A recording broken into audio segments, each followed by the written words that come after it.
Imboka toza déjà awa, toza pemeni, toza bomon la nenge érosion ezali.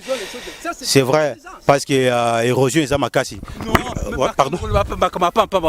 Je vous dis que ces travaux là, les travaux que vous avez la canalisation des Chinois. Et s'ils ont fait ça, c'était bénévolat. C'était avec le budget, non? Un budget, non? Mais ils se sont arrêtés quelque part. Mais ces gens, il y a des ingénieurs. Les travaux ont été faits dans quelle année? En quelle année? Moi, je ne sais pas. Moi, écoutez, allez demander à l'hôtel de ville. Ils savent que les Chinois, ils ne sont pas venus faire le bénévolat ici. Tant que Congolais, qu'est-ce que vous demandez aux autorités? Écoutez, les Chinois ne sont pas venus faire le bénévolat ici. S'ils ont fait ce travail, c'est qu'il y a un arrangement, il y a eu un budget. Mais les travaux se sont arrêtés quelque part. Il fallait prévoir. Maintenant, ces travaux là-bas, c'était à cause de moyens, il n'y avait plus de moyens pour continuer le travail. Mais pourquoi pas de moyens? À partir de quand les moyens? À partir de quand les moyens? Pourquoi si vous n'êtes pas prêt, il ne faut pas engager quelque chose? Maintenant, ça devient plus grave. Il fallait même laisser ça comme ça. Alors, quel est votre souhait tant que Congolais? Mais quel souhait? Mais non, ça sera un peu difficile pour qu'on arrange parce qu'il y a l'érosion. Mon souhait c'est quoi? Mon souhait c'est quoi? Ça c'est de la complaisance. Mon souhait, je vais souhaiter quoi? Parce que si je souhaite, ils vont réaliser. Quel souhait? Parce qu'on voit juste à côté, il y a la maison du feu maréchal Mobutu. Ça va partir. Et ils seront contents. Ça vous choque fortement? Choque ou pas? Nous ne sommes pas les nés. Partout. La ville de Kinshasa est déchirée par les érosions. Et il y a une planification. Moi j'ai suivi ça à Brazzaville. Il y a même un budget pour anti-érosif. Et si nous avons ce projet-là, c'est un programme anti-érosif. Justement, la faute revient à qui maintenant? Donc je voulais que ça vienne moi. Moi je suis gouvernant. La faute incombe à qui? À qui selon vous? Allez, il ne faut pas être hypocrite. La faute incombe à ceux qui dirigent. C'est tout. C'est moi qui ai autorisé que les Chinois fassent ce travail-là. Et si le travail s'arrête, c'est moi qui dois aller dire aux Chinois, reprenez le travail. Mais pourquoi le travail se sont arrêtés? Les travaux là-bas se sont arrêtés. Pourquoi? Aussi la maison du maréchal Mobutu sera partie par rapport à... S'ils avaient pris ces travaux au sérieux, on n'aurait pas connu cette situation. Moi je dis que ces gens-là qui devraient arrêter cette situation, ils ne l'ont pas fait par complaisance. Mais c'est pas encore trop tard. Au lieu de faire l'essentiel, ils vont faire les accessoires. C'est pas encore trop tard, on peut toujours réparer. C'est le cas de notre pays. L'accessoire, oui, on est prêt à faire l'accessoire. Mais l'essentiel, on met de côté. Mourir, oui. On préfère voir les gens mourir que d'apporter une aide pour qu'ils ne meurent pas. C'est ça.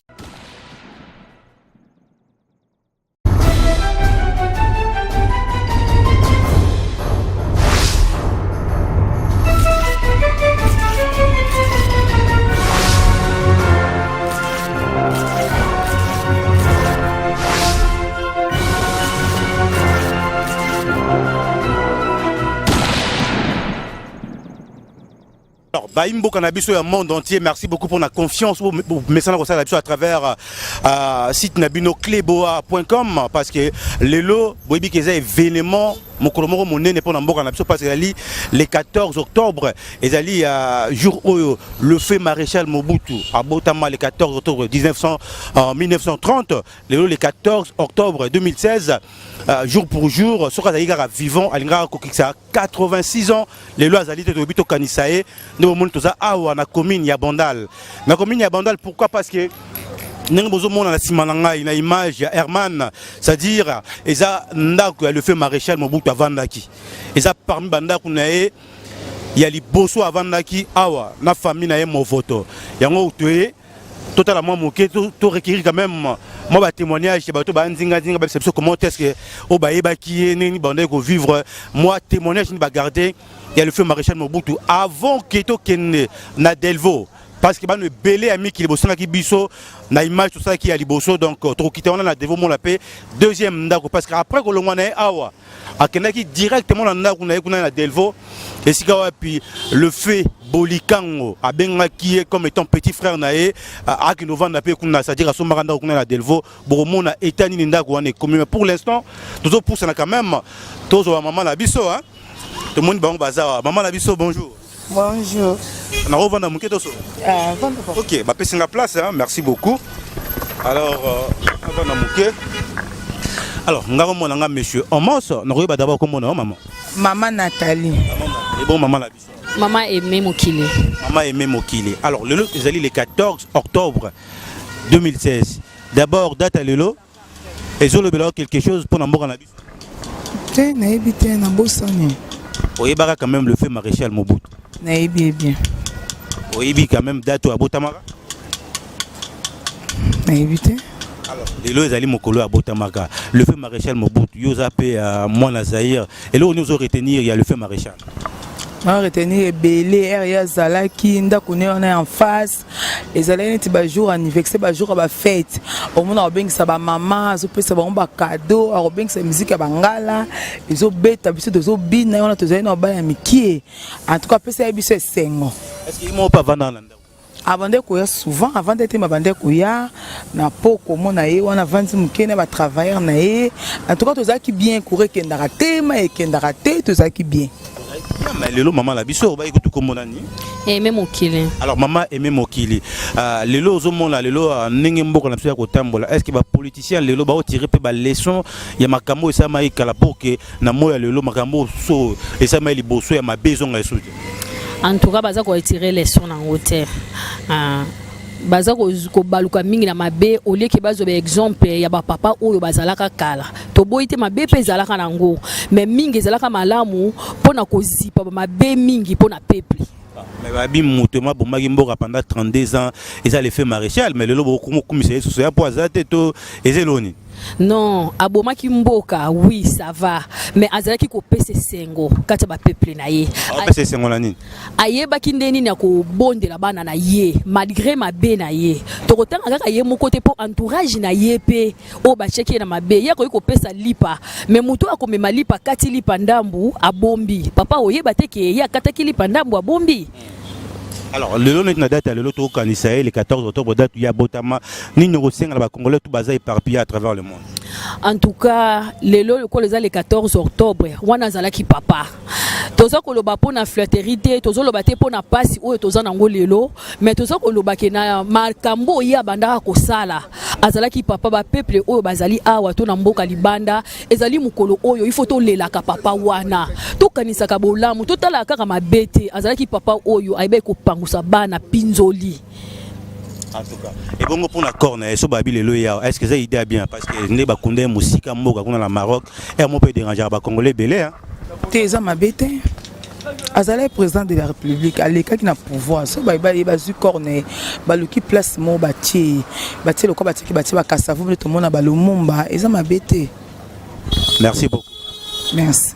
Alors merci, je pense que beaucoup qui ba maman la biso ya bondal, c'est-à-dire oyo bah mon appel le fait maréchal nenge on nous appelle nanda kuna awa.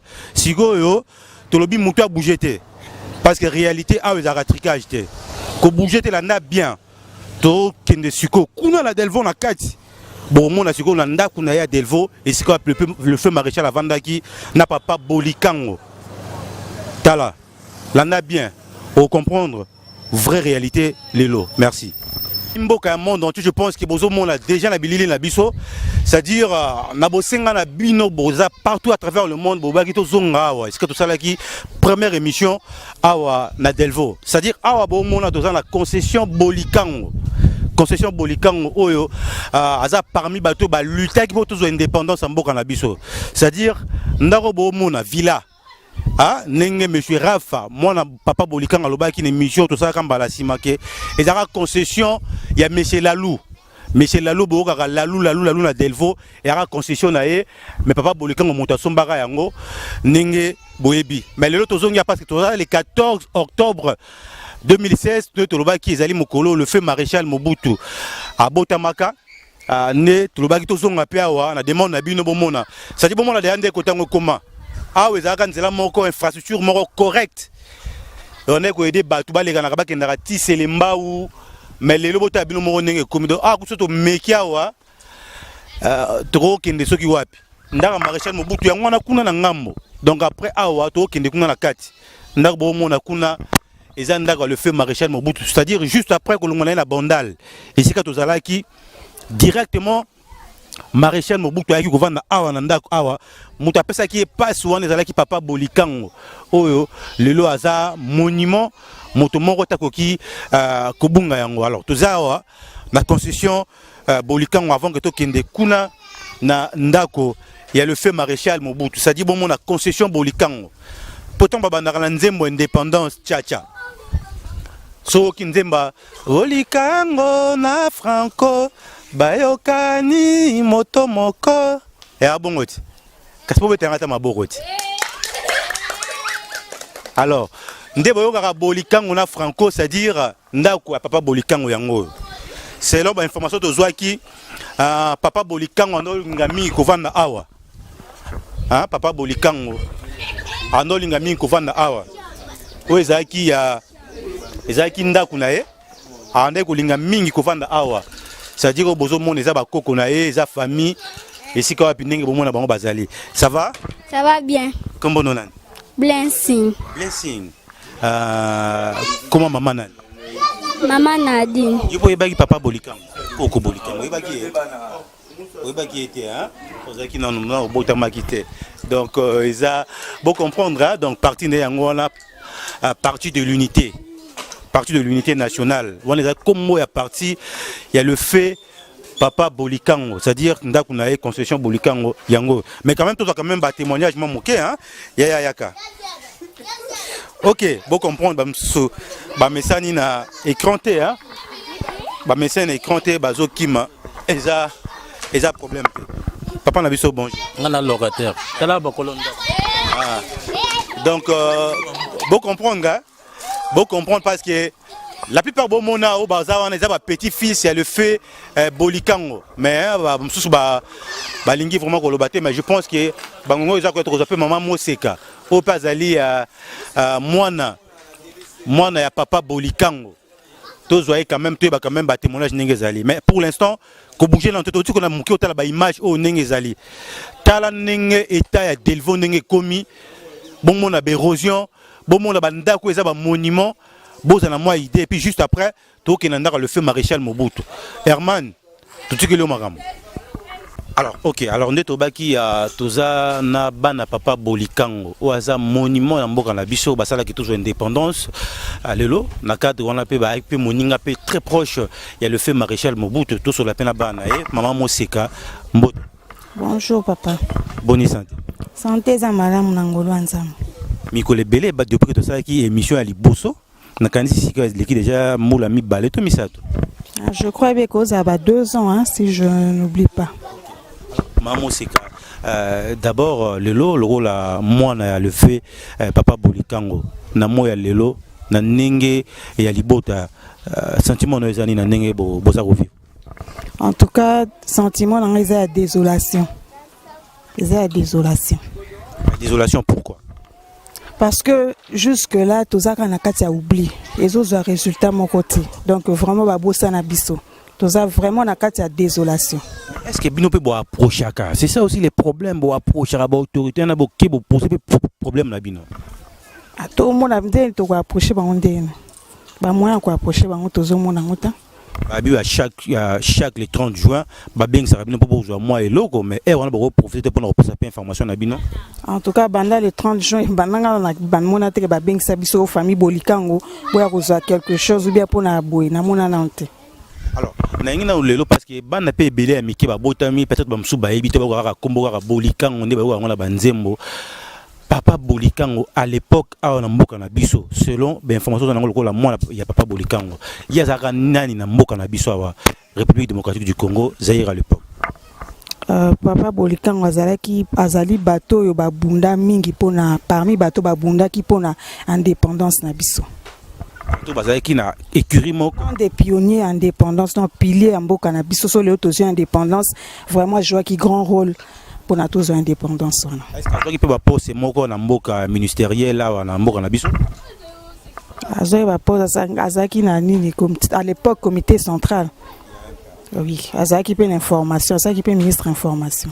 Ministre information, mais Lelo héritage nini o yatiki libino o lelo bien ko biki boza ba bosa na bino héritage ni o bon on a papa tiki la bino lelo so bofan bobino papa quand même le fils qui a tiki la biso ma quelque chose héritage atiki la biso na liboso loyauté na ye ndenge nini alingaki amour patriotique ya mboka na ye po soka alingaki mboka te alingaka s'investir pour na indépendance te héritage ya monene yango wana amour de la patrie. Bongo baninga ne mso bazaki pepe mena lumumba ba mso to mona ba lekala ba lumumbiste ba rappel ota binote en tout cas mutu moko ayaka otala bisote mutu moko mais yo le loton que moi na papa bolikango soué na ezani ni lelo so baté monsieur par exemple devant président de la République devant ba autorité mso sa mboka actuelle so za likambo ça c'est bongo loni soué na premièrement ezana no reconnaissance ya muto e bango batombola na nzembo na indépendance ba reconnaître et bazong sepe na titre ne honorifique ne ba honoraka na nzembu ba sela epe eloko o ekoki ko honorer kombo na etika la libela etika la kana nzembu tenenge continue ka le 30 juin nzembu bolikango wana te faut ba reconnaître ba sela ata monument ba do eloko moko o ekotika la histoire des années générations ba que non bolikango il a fait quelque chose pour ce pays. Étranger quand même baba qui baya ka peur et pendant bino kota la bino est-ce que mon peut dire la bino moi soutien ba ONG monsieur international na local en tout cas moi depuis que je suis ici na moni na té étranger monté na moni mutu monté na moni pe soutien mutu monté mais nanda le fait maréchal Mobutu kuna est-ce que vous avez en contact na ba famille mususu kuna parce que le pesa les 14 jours le fait maréchal Mobutu à Botama tous en contact. Maman c'est que autant mingité et ça qui plaisir makasi à bateau tout bolanda à travers le monde ba mona le parce que ba senga ki biso ngoto yaki awa mais numéro de contact so ba na pour contact direct na famille bolikango ba rozo bino ngene 243 9027 191 243 9027 191 yango pesa numéro na ngapeka ya WhatsApp. Je pense que ba imboka tout bozui numéro ya maman na biso maman Moseka bolikango azali moi na papa bolikango botuna ki belé numéro yango na pesi soutien na bino pe ko ça bien soutien za ka ya monoroté oh te en tout cas pesi biso passe pesi bino passe mais numéro pe yango wana so pe bo soutenir ye ko zappeler au moko ya bien makas ko en tout cas maman Moseka merci beaucoup na ndenge ozaki disponible pour na interview na biso. Merci. Alors merci. Alors sans plus tarder tous autres comme nous poto kende siko na ndako le fait maréchal Mobutu hein ndako bo mona kuna bo awa moi to kati zate to beta sete awa so to meki karawa so na meki awa wele bo lelanga donc moi na lega kuna zate siko photo kende kuna mais photo tourner siko boye bota niveau mbore komi donc nzela au kata kaka 2 minutes mais tu es obligé de retourner pour ça la 30 minutes pour to komati kuna mais boka moi te poser la réalité à Kin réalité à Congo mais muta bouger te toujours kita kuna tout le monde la réalité.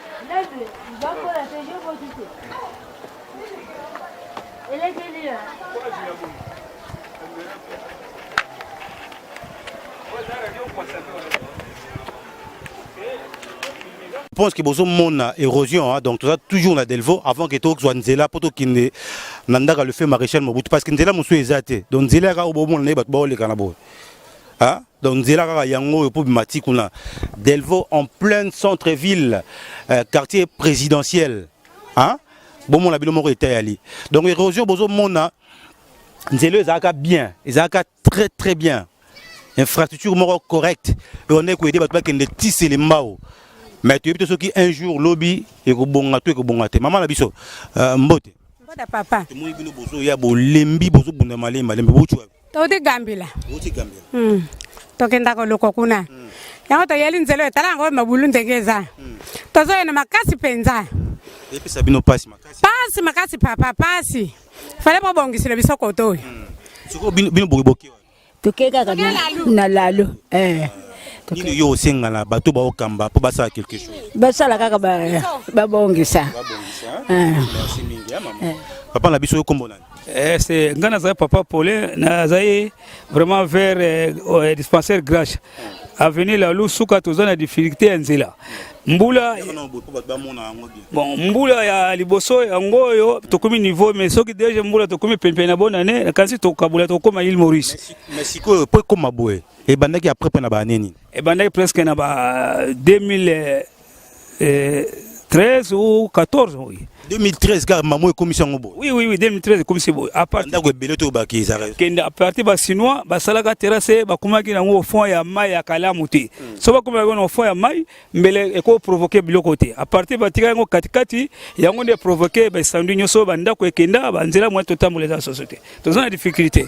On a déjà risque ça. On les a risque après ba ndako minene et depuis ba tol ba bando kolongolango. Biso côté dispensaire Gracha moi to le kezate. Tozo na difficulté ba konzi ba kozwa décision et devoir ya kosala ndenge nini pona nzela na biso to le to kende côté ya Selembao. Ndaka Marshal Mobutu eza. Ndaka Marshal Mobutu eza presque face à gauche. So tali bulu ndenge zo kende côté à gauche, c'est à côté à Marshal Mobutu. En tout cas, merci beaucoup. OK, merci papa. Merci beaucoup. Alors tokiti kuna ndaka le fait Maréchal pour tozwa réalité pe ndenge makambo yali. Tokita kuna rapidement hein, bon comprendre biso. Tozo kita awa so oza prudente. Au ciel ou mugapo bukani minu pe donc na nenga mokete yango so même na libanda mboko il faut yeba comment est-ce que mboko komi na nenga osaka na te bota la bino moko yango wana bota la collecte sika isuka au moins le roi to na ba Congo le roi to na Matadi le roi to na Boma le roi to soki wapi mais to na capitale en plein centre-ville na Delvaux quartier présidentiel parce que awa président Moro le feu maréchal avant awa na bato minene o boyebi na mboka bato Delvaux bavanda na mbinza boyebi mais bota le mbinza ndenge kombo za moi idée alors to poussani hein tozo poussana poto komati kuna malembe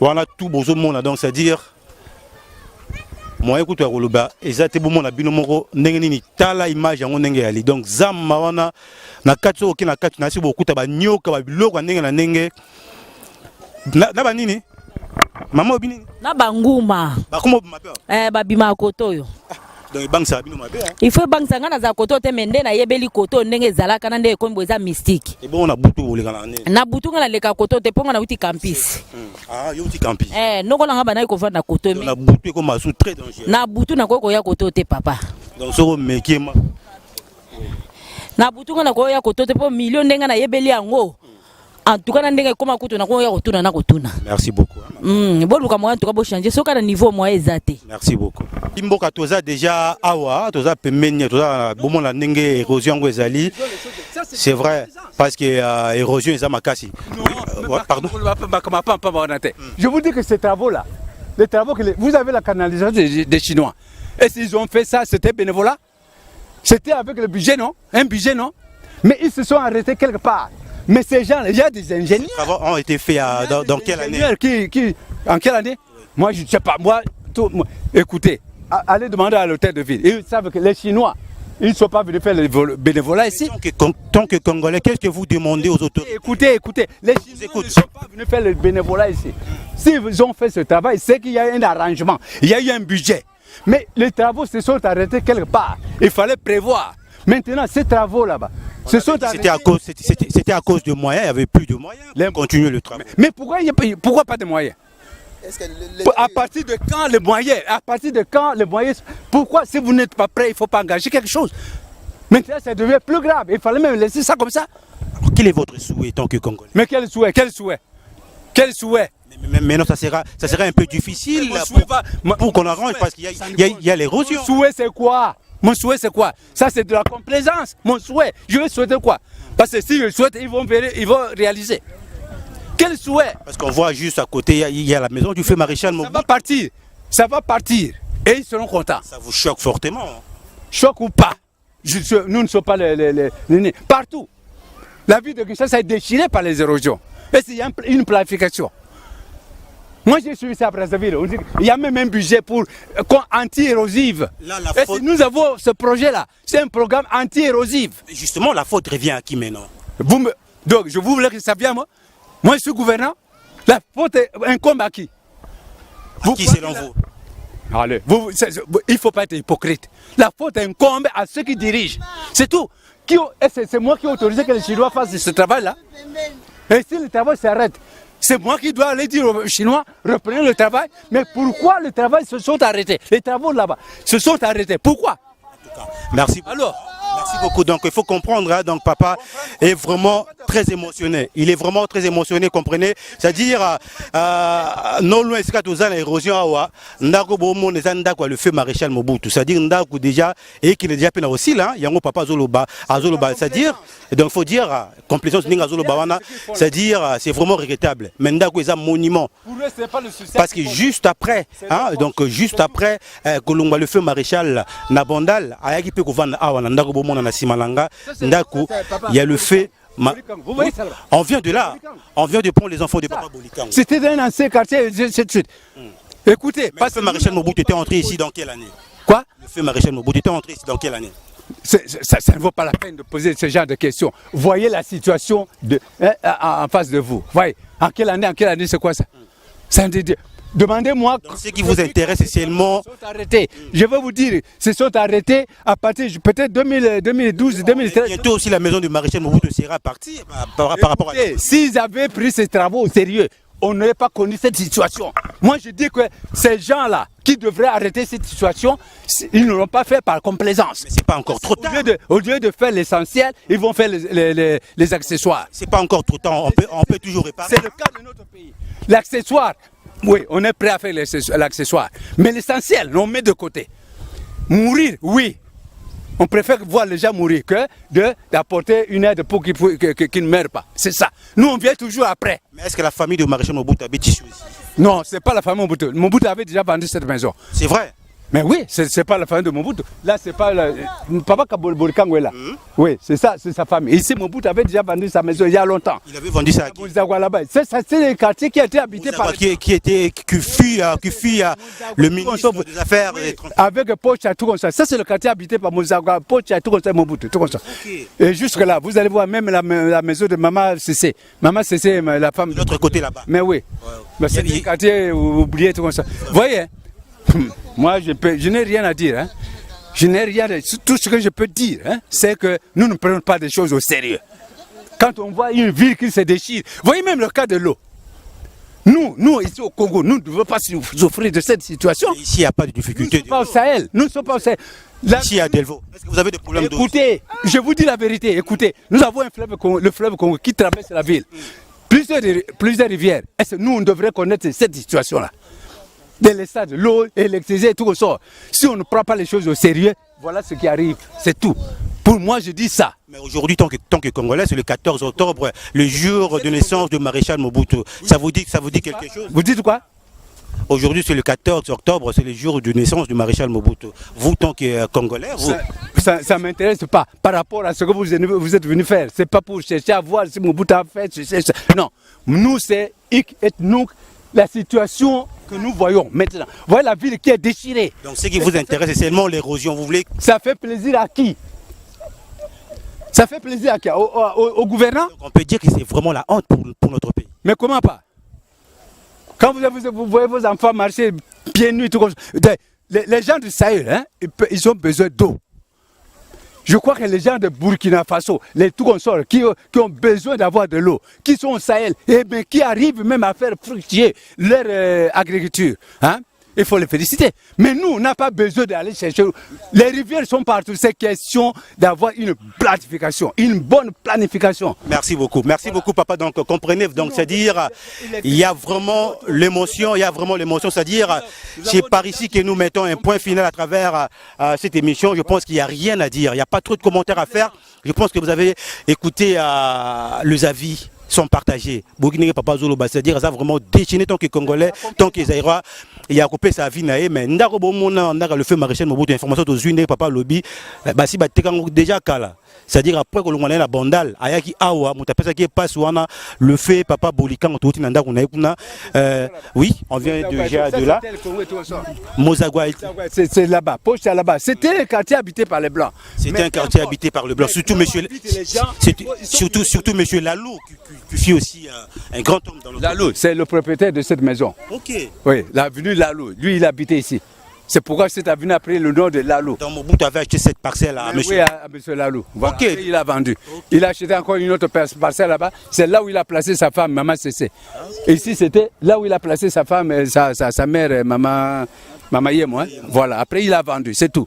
Mais il ne faut pas voir cette affaire sous l'angle Mobutu. Vous voyez le quartier. Les gens qui souffrent, qui perdent leur maison, voyez. Si ça fait plaisir à vos dirigeants, eh bien alors, qui sourient pendant qu'ils voient vos images là. Ah oui, donc nous cherchons juste l'intérêt général de notre pays, donc c'est tout à fait normal. C'est-à-dire, tu comme Souk, Michel Nabiso, l'autre, merci beaucoup à Herman, qui na caméra.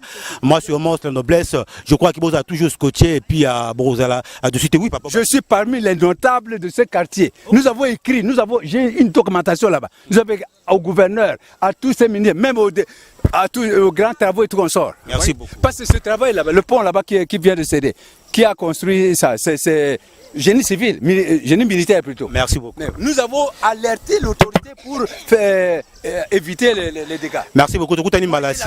Bye bye.